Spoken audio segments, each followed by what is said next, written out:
உங்க எல்லார் வாழ்க்கையிலயும் இந்த மாதிரி ஒரு எச்சரிக்கை குரல் ஏற்பட்டிருக்கும். அதே மாதிரி ஒரு கதை தான் இது. கேளுங்க, ரொம்ப நல்லா இருக்கும்.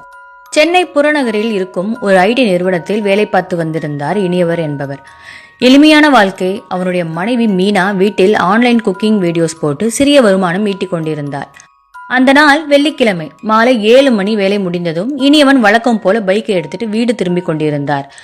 மழை நனைந்த சாலையில் டிராபிக் நிறைந்து இருந்தது. அப்போது அவருடைய மொபைலில் ஒரு பிரைவேட் நம்பர்ல இருந்து, அதாவது வேற ஏதோ தெரியாத நம்பர்ல இருந்து திரையில் வந்து ஒரு போன் வந்துச்சு. ஹெல்மெட்டில் இருக்கும் ப்ளூடூத் மூலம் காலை எடுத்தார்.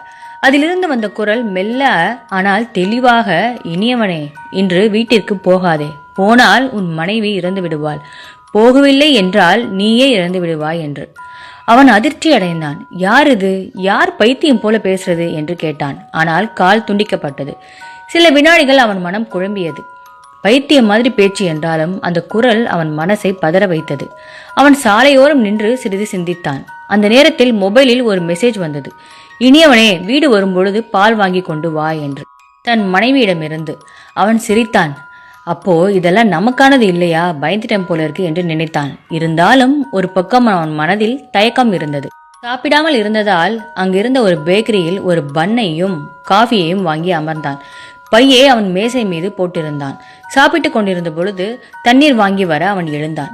திரும்பி வந்து பையை மூடி எடுத்துக்கொண்டான். அதற்கு பிறகு அவன் வீட்டுக்கு செல்லும் வழியில் ஒரு பக்கத்து தெருவில் இருந்த முருகன் ஐயா என்ற ஒரு பழைய ஓய்வு பெற்ற போலீஸ் அதிகாரியை பார்த்தான். அவர் அவனுடைய அப்பா மாதிரி பாசத்துடன் இருப்பார் எப்போதுமே. அவரிடம் சென்று, ஐயா, ஒரு விசித்திரமான கால் வந்தது என்று முழு விவரத்தையும் சொல்லிவிட்டான். முருகன் ஐயா சற்று யோசித்தார். சரி, அந்த கால் வந்ததற்கு முன்ன நீ என்ன செய்தாய்? பேக்கரியில் சாப்பிட்டிருந்தேன். பை எங்கே இருந்தது? மேசை மேல. நீ தண்ணீர் வாங்க செல்லும் பொழுது அதை திறந்தவாறே விட்டாயா? ஆமாம் என்றான். ஐயா சிரித்தார். அப்படியானால் அதில் ஏதோ ஒன்று நுழைந்திருக்கலாம். பூச்சி, பாம்பு, எலி, யாருக்கு தெரியும்? அந்த கால் யாரிடம் இருந்து வந்தது தெரியாது. ஆனால் அது உன்னை எச்சரித்திருக்கலாம் அல்லவா? அவர் பையை மெதுவாக திறந்தார். உள்ளே இருந்து ஒரு சிறிய பாம்பு சீரியபடி வெளியே பாய்ந்தது.